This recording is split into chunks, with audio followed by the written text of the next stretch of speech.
Upo sila sa pwesto. Tumira na sila ng 125 million. Ha?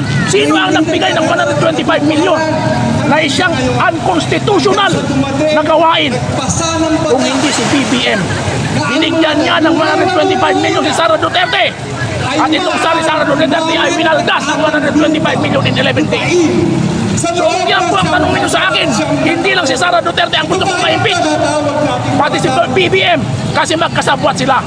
Ang Marcos at Duterte ay walang pinagkaiba. Pareho silang salot, pareho silang magnanakaw, sinungaling, pareho silang mga korapto, mandurugas sa kaban ng bayan. At sino ang naghihirap ngayon? Tayong mga mamamayang Pilipino, tayong mga ordinaryong mamamayan. Yan po ang mensahe ko sa ating mga kababayan. Pag hindi natin ito iniligtas ang ating bayan, sino ang magmamahal sa ating bayan? Ha? Estados Unidos ba? Hindi. China? Hindi. Tayong mga Pilipino ang maglalaban dito sa bansa natin. At kung ang kinatatakot ko, baka dumanak ang dugo pag hindi natin ito nasolusyonan ng problema natin ngayon. Yan po ang mensahe ko sa inyo, mga kababayan. Magising po tayong lahat. Matuto po tayong mahalin ng ating bansa. Nag-iisa lang ito. Huwag na nating hayaan. Piruin mo 1987 Constitution, 38 years have passed. Anong nangyayari sa ating Constitution? Maliwanag na maliwanag. Prohibit political dynasty. Naglipa na ang political dynasty ngayon na pinamumunuan ni Marcos at Duterte. Oh, isang example lang yan kung paano nila binababoy ang ating Constitution. Ang pagkurakot nila sa kaban ng bayan, pork barrel. Matagal nang pinagbabawal yan ng ating konstitusyon. Sige pa rin sila. Kaya wala po. Ang tanging solusyon natin ngayon ay people power na. Walisin natin, patalsikin natin ang mga taong ito. In the first place, alam nyo po, ang pinaka punot dulo nitong problema natin ngayon ay yung May 9, 2022 election. Yan po ang gusto ko ninyong maintindihan. Dinaya yung ating eleksyon noong May 9, 2022 sa pamamagitan ng Smartmatic na ginawa nilang Smart Magic, na ginamitan nila ng iisang IP address 192.168.0.2. Kaya yan nanalo itong Marcos at Duterte na yan. Sila ang naluklok. At ang nagluklok sa kanila ay makina. Diyan po galing lahat ang problema natin ngayon. 2 taon na at kalahati ang nakakalipas at puro pagwawaldas ng ginagawa nila. 16 trilyon na ang utang ng bansa natin. Nakalubog tayong lahat sa utang. Hindi ba tayo nagigising sa ganyan? Mga anak natin, mga kaapu-apuhan natin, ang siyang magbabayad, kasama na tayo. Yan po ang katotohanan. Gusto kong isiwalat. Kinakailangan mabago natin yung ating sistema ng eleksyon. Dahil dayaan po ang nangyayari. Makina ang naghahalal sa ating mga gobyerno ngayon na pinamumunuan ng hinayupak na George Garcia na yan, chairman ng COMELEC, na kinakatigan naman ng Supreme Court, na hanggang ngayon ay kinukurap, hindi madesisyonan yung aming mga petisyon tungkol dyan sa halalan na yan. At muli po mga kababayan, uulitin nilang pangdadayan na yan ngayong May 2025. Kaya for me, I am calling all you, my brothers and sisters, let us boycott this May 2025 election. It is not going to be an honest and fair election. Pinalitan lang po nila yung Smartmatic ng Miro.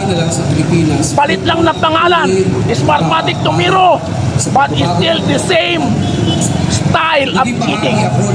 Yung tinatawag naman in the middle po, yung IP address, that is a blatant violation of our Omnibus Election Code. Yan po mga kababayan, ayusin na natin ang ating sistema dahil maawa tayo sa susunod nating mga henerasyon, sa ating mga salinlahi. Ako po ay 65 years old na, hindi na magtatagal dito sa mundong ibabaw na ito. Pero ako'y aalis na nababagabag dahil sa mga nangyayari ito sa ating bayan.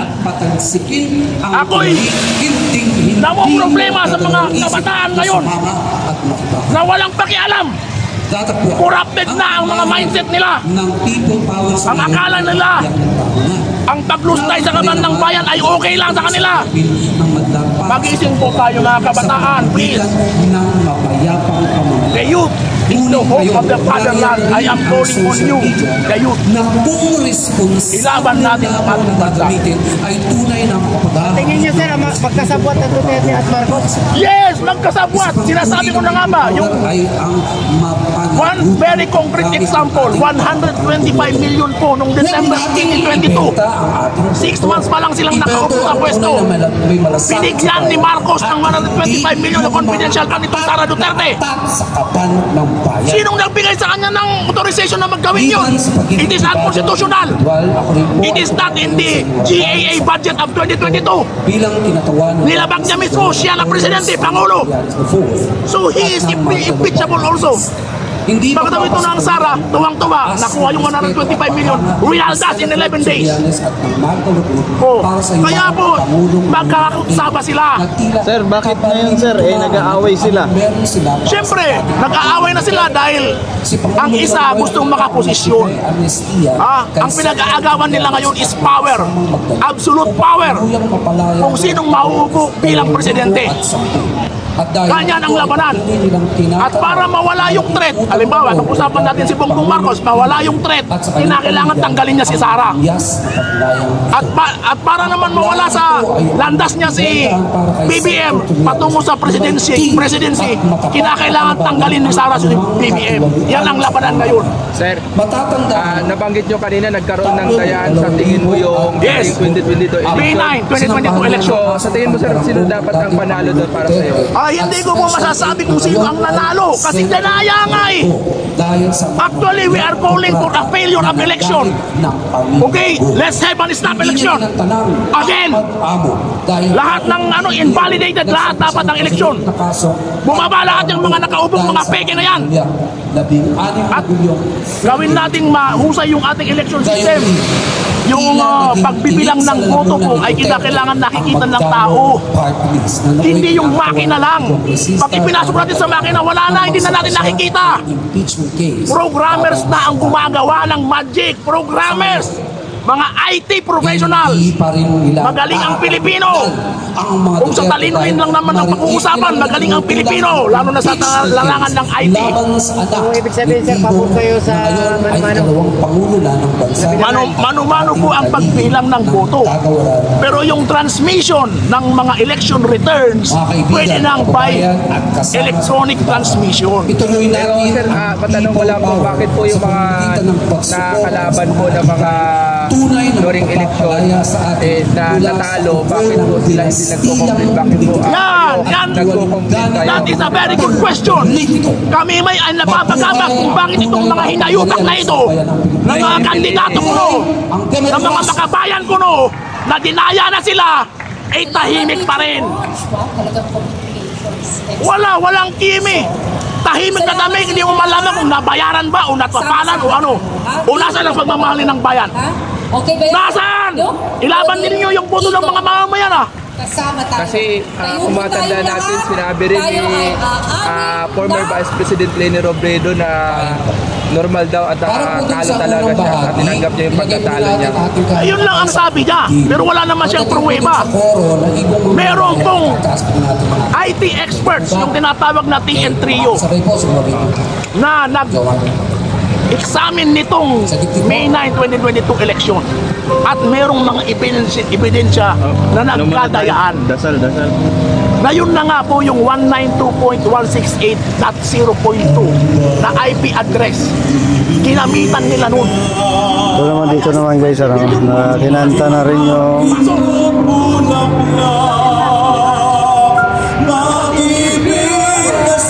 Wala mo niya. Natalo. Sino natalo?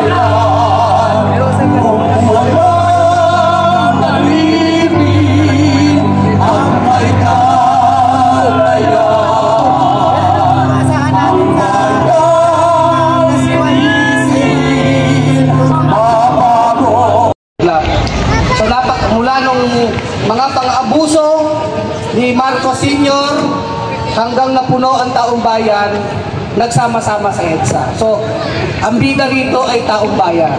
Siyempre, pinangunahan nila Tita Cory.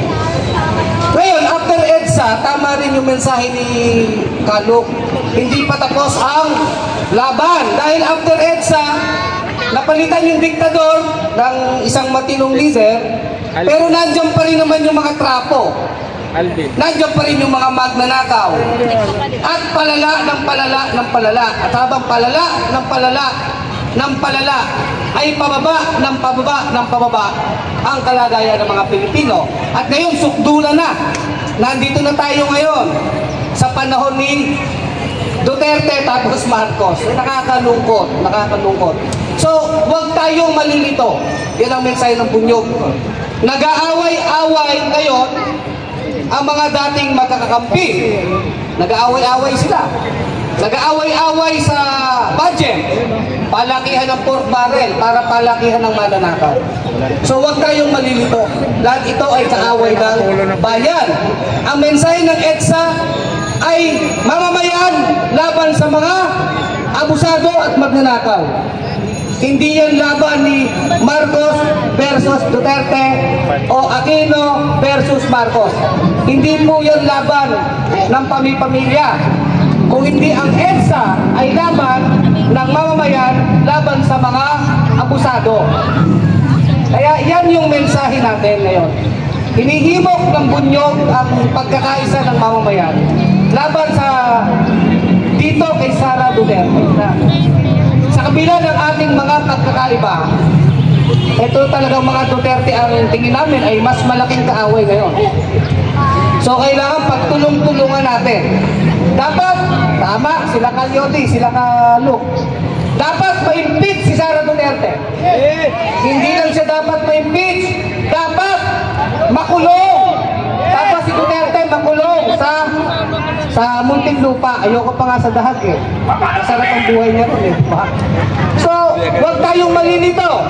Nag-aaway-away ang mga politiko, pero lagi ang ating kaaway ay ang mga abusado at mga magnanakaw. Magkaisa ang bayan para isulong ang laban ng bayan. Salamat.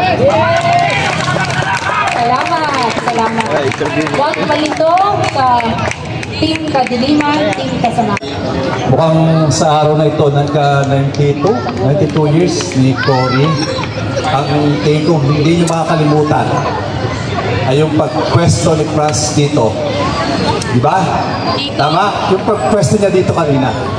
At ikaw ay welcome na welcome sa BNP. Okay.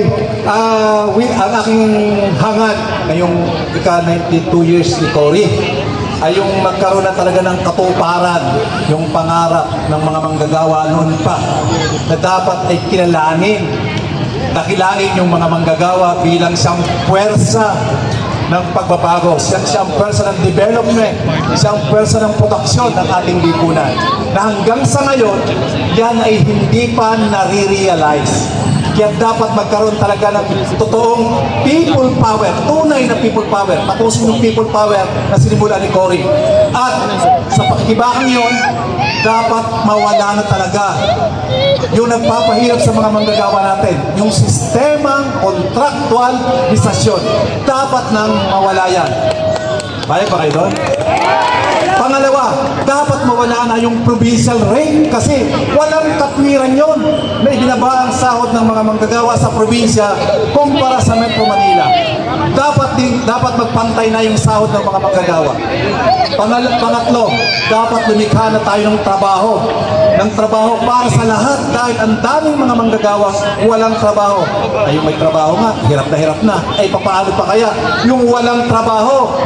Kung 17 pesos sa isang piraso ng kamatis, ay hindi talaga magkakaroon ng magandang buhay ang ating mga manggagawa at mamayan. Kaya, kailangan natin magkaisa. Huwag mo nang pag-usapan ang pagkakaiba-iba. Ang pag-usapan ay saan tayo magkakaisa. Tama ba yun? At ang unang pagkaisa natin ay magsama-sama tayo na i-impeach si Sara Duterte! Duterte. Kaya ba kayo? Pangalawa, hindi lang si Sara. Dapat impikson ng lahat ng mga magnanakaw sa gobyerno. Lalo na yung gumawa ng budget na inalis. Ang budget ng PhilHealth, siniro. Kaya yun ang pagkaisa natin at pagsama-sama tayo sa 31, magkita-kita tayong lahat para simulan natin ang ating hakbang para sa totoong pagbabago. Yun lamang, mabuhay tayong lahat. Para sa Senado, Yodi Guzman. Ayan, ang galing.